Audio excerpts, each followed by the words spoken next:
আসসালামু আলাইকুম Ashis cooking diaries family কেমন আছেন সবাই আশা করছি ভালো আজকে আপনাদের জন্য নিয়ে এসেছি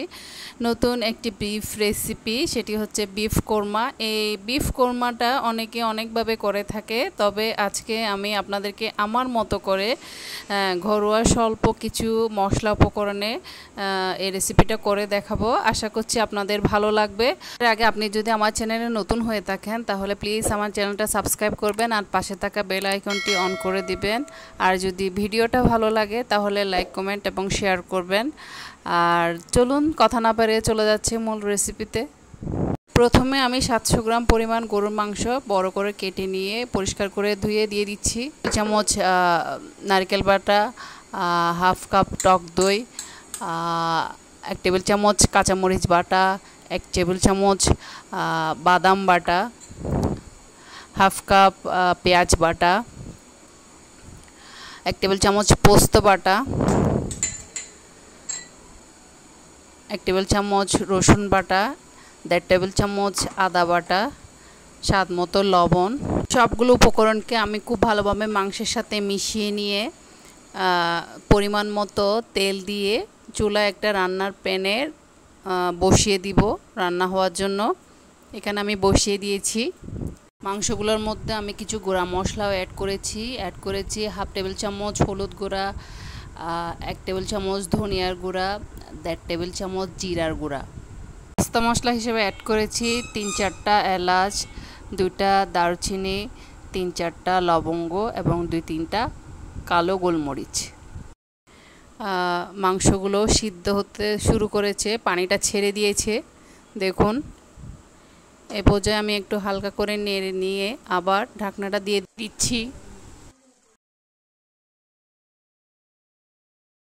চুলার জালটা একদম মিডিয়ামে থাকবে এর একটু পর আমি ঢাকনাটা উল্টিয়ে এখানে দিয়ে দিব 1 কাপ লিকুইড দুধ আবারও খুব ভালোভাবে নেড়ে নিচ্ছি মাংসগুলো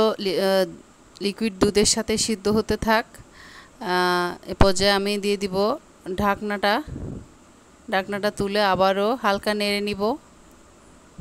এবং লবণটা চেখে দেখব ঠিক আছে কিনা এর মধ্যে আমি এখানে দিয়ে দিয়েছি আগে থেকে কেটে রাখা কাঁচামরিচ এ পর্যায়ে দিয়ে দিব 2 টেবিল চামচ দুধ পাউডার সেটা দিয়ে দিব আবারও একটু খুব ভালোভাবে নেড়ে নিচ্ছি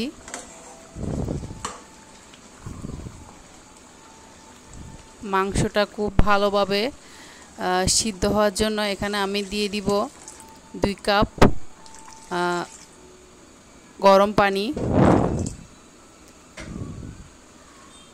মাংসগুলো যদি সিদ্ধ না হয় তাহলে প্রপার টেস্টটা আসবে না সেজন্য আমি এখানে গরম পানিটা ইউজ করছি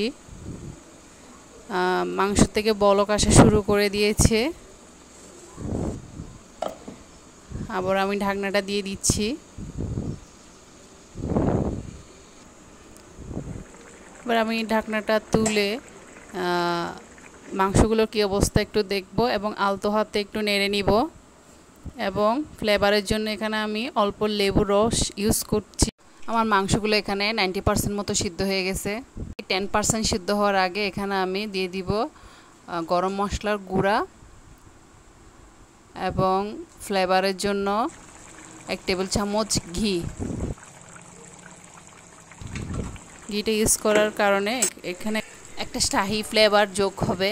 মাংসগুলো পুরোপুরি সিদ্ধ হয়ে গেছে এবার আমি একটা সার্ভিং ডিশে নিয়ে নিয়েছি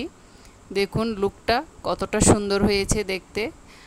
আশা করছি বাসায় সবাই একবার ট্রাই করবেন আর রেসিপিটা কেমন হয়েছে আশা করছি কমেন্ট বক্সে জানাবেন আজকে এ পর্যন্তই দেখা হবে অন্য কোনো দিন অন্য কোনো নতুন রেসিপি নিয়ে ততক্ষণ পর্যন্ত ভালো থাকবেন সুস্থ থাকবেন আল্লাহ হাফেজ